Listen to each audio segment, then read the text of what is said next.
इसरो के चंद्रयान 3 की लैंडिंग का समय जैसे जैसे नजदीक आ रहा है, लोगों की धड़कनें बढ़ती जा रही हैं क्योंकि लैंडिंग की प्रक्रिया को सबसे कठिन माना जाता है।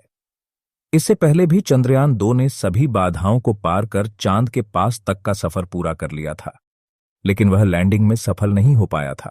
इधर रूसी अंतरिक्ष यान लूना 25 की क्रैश लैंडिंग की वजह से भी लोगों के मन में तरह तरह के सवाल उठ रहे हैं। इसरो के पूर्व चीफ के सिवन और मौजूदा चेयरमैन एस सोमनाथ ने लैंडिंग की प्रक्रिया को सबसे जटिल बताया था। इसरो चेयरमैन एस सोमनाथ ने कहा था कि लैंडिंग का सबसे क्रिटिकल हिस्सा चांद की सतह से 30 किलोमीटर ऊपर से लैंडर की गति को कम करके चांद की सतह तक पहुंचाना है, और यहां पर हमें स्पेसक्राफ्ट को हॉरिजॉन्टल से वर्टिकल दिशा में ट्रांसफर करने की कला को दिखाना है। मतलब चंद्रयान 3 का लैंडर मॉड्यूल जो चांद की सतह के पैरेलल यानी समानांतर चल रहा है, उसकी दिशा बदलकर चांद पर वर्टिकली लैंड करना है। सोमनाथ ने कहा, लैंडिंग प्रोसेस की शुरुआत में यान की गति करीब 1.68 किलोमीटर प्रति सेकंड होगा, लेकिन यह गति चांद की सतह के हॉरिजॉन्टल में होगा। यहां पर चंद्रयान 3 को करीब 90 डिग्री पर मोड़ा जाएगा ताकि वह वर्टिकल हो जाए। हॉरिजॉन्टल से वर्टिकल मोड़ने की इस प्रक्रिया के पीछे एक बहुत रोचक मैथमेटिकल कैलकुलेशन है। हमने इसे लेकर काफी शोध किया है। इसी जगह पर पिछली बार हमें दिक्कत हुई थी। सोमनाथ ने आगे बताया कि इसे लेकर इस बार कई शोध किए गए और बहुत सारे सुधार भी किए गए ताकि इस बार लैंडिंग में कोई दिक्कत ना हो।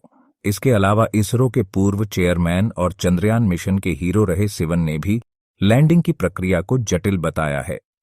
सिवन ने रूसी अंतरिक्ष यान लूना 25 के क्रैश लैंडिंग और चंद्रयान 3 की लैंडिंग को लेकर कहा, नाटो ने now that is Syria television the beginning. हम शुरू से ही यह कहते आ रहे हैं कि लैंडिंग एक जटिल प्रक्रिया है, और अब भी हम ये मानते हैं कि लैंडिंग बहुत ही जटिल प्रक्रिया है। लेकिन रूसी अंतरिक्ष यान लूना 25 की क्रैश लैंडिंग से चंद्रयान 3 का कोई लेना देना नहीं है। सिस्टम हमारा अपना सिस्टम है और इसकी मदद से हम बिना कोई समस्या के सफल लैंडिंग करेंगे। लेकिन यह जटिल प्रक्रिया है, जिसे कॉम्प्लेक्स प्रोसेस। बता दें कि इसरो ने चंद्रयान 3 की सॉफ्ट लैंडिंग की तारीख और समय पक्की कर दी है। 23 अगस्त की शाम 6:04 पर चंद्रयान 3 का लैंडर मॉड्यूल चांद की सतह पर उतरकर इतिहास रच सकता है, क्योंकि चंद्रयान 3 को चंद्रमा के दक्षिणी ध्रुव में उतरना है और अब तक कोई भी देश चांद के इस हिस्से तक नहीं पहुंच पाया है। ऐसे में दुनिया भर की निगाहें इसरो के चंद्रयान 3 पर टिकी हैं। उम्मीद की जा रही है कि इस जगह पर उतरकर चंद्रयान 3 कुछ महत्वपूर्ण खोज कर सकता है।